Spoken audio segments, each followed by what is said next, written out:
ती रस्त्यात येत नाही, कॉलनीच्या आतला आहे. निश्चित ललितजी, बिल्डरच्या माझ्याकडे खरोखर वेळेची थोडीशी कमतरता आहे, त्यामुळे आता पूर्णपणे मला एकच विचारायचं आहे की मराठी एकीकरण समिती जी आहे, गोवर्धन देशमुखजी, तुमची भूमिका या संदर्भातली काय असणार आहे? कारण आता न्यायालयीन निकालाकडे तुमचं आमचं महाराष्ट्राचं लक्ष लागलेलं आहे. अगदी थोडक्यात, कारण वेळ संपलेली आहे. एकच मुद्दा शेवटचा मांडू इच्छितो.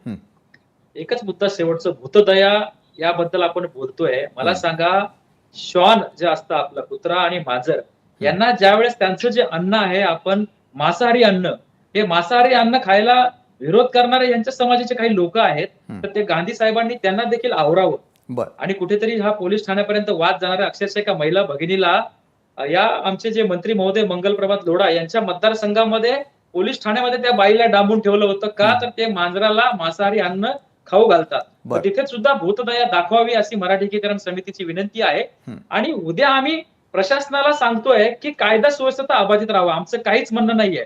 आणि ज्या वेळेस आरेचे जंगल तोडले, आरेचे जंगल तोडल्यानंतर सगळे झाडं झुडपं नष्ट केले, त्या ठिकाणच्या पशुचं काय झालं? तेव्हा आपण कुठे उभा होतात? नव्हतात. कारण सरकारच्या विरोधात त्यावेळेस देखील आपण उभं राहायला पाहिजे होतं की आमचे पशु मृत्युमुखी पडतायत आणि ही जीवदया, भूतदया आपण त्या ठिकाणी देखील पाळायला पाहिजे होती. परंतु एक कबूतरखाना तिथेच पाहिजे, हा मुद्दा आपण सोडून द्यावा.